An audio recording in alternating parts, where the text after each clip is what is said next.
I wanted to talk about Extraction. How many of you guys have seen Extraction this past weekend?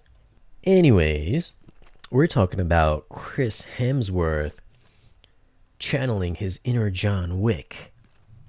There isn't as much fighting as John Wick, but he does do some pretty decent gunplay in it, or gung fu, and he does wipe out, takes out a ton of bad guys. I'm gonna say if John Wick kills. How many people did John Wick kill in part three? Probably gonna say about 600 people. I think Hemsworth probably takes out about 100 guys in this movie. Like the man doesn't miss. It's kind of like he is in India taking out stormtroopers. Like the stormtroopers can't hit him, but he can hit every stormtrooper though. He doesn't. I don't think he does. He doesn't have like the martial arts like John Wick does, but it's almost it's almost like revisiting like Commando. It's like Commando when Arnold's going to save his was he saving his daughter, Alyssa Milano? You guys remember that Commando back in the day? It's kind of like that. He's on a rescue mission to help this little to go get this drug lord's son, which is the little boy right there.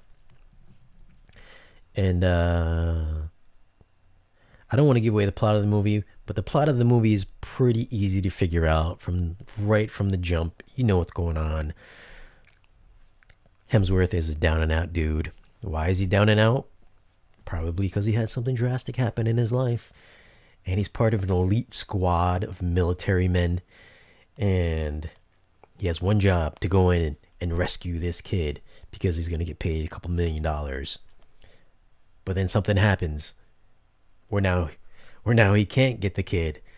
Or I don't want to tell you what's going to happen, but you know what happens during the movie when he gets the kid. Something happens where he has some moral conflict. And at the end of the movie, you know what's going to happen at the end of the movie.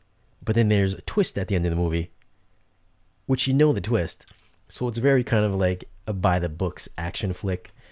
And there's even a part of the movie where it's weird, where Hemsworth and the kid is sharing this heart to heart moment, like out of nowhere. It just comes out of nowhere, where Hemsworth is just like, he's kind of bawling a little bit, telling him what happened in his life, and like the kid is just like playing his psychiatrist.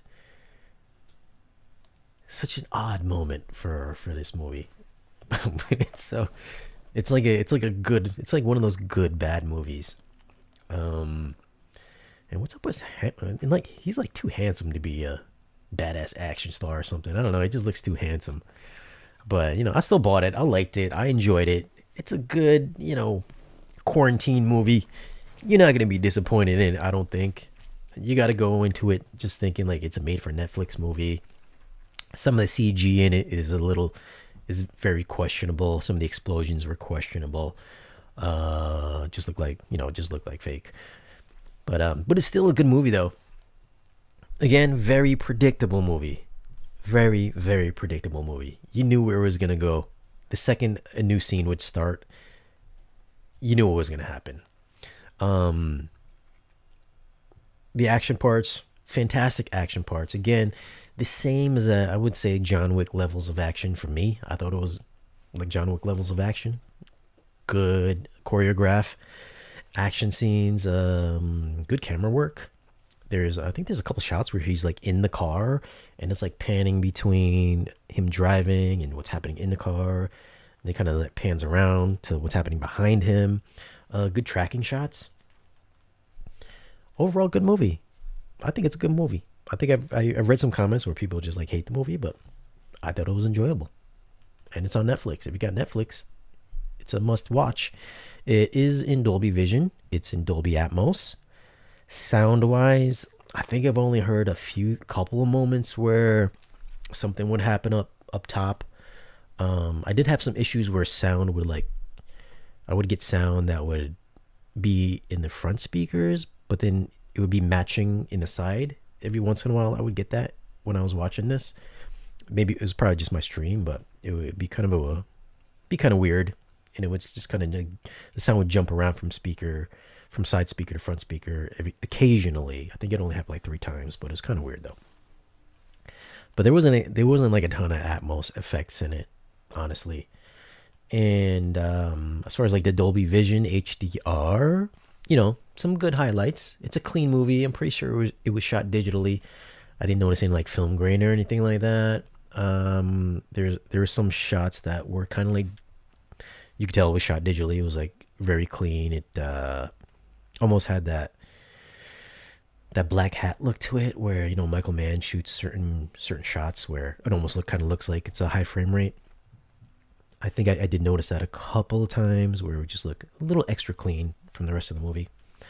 But yeah, man, good detail. Dolby Vision, Dolby Atmos. Just go watch it. I would think it's a good watch.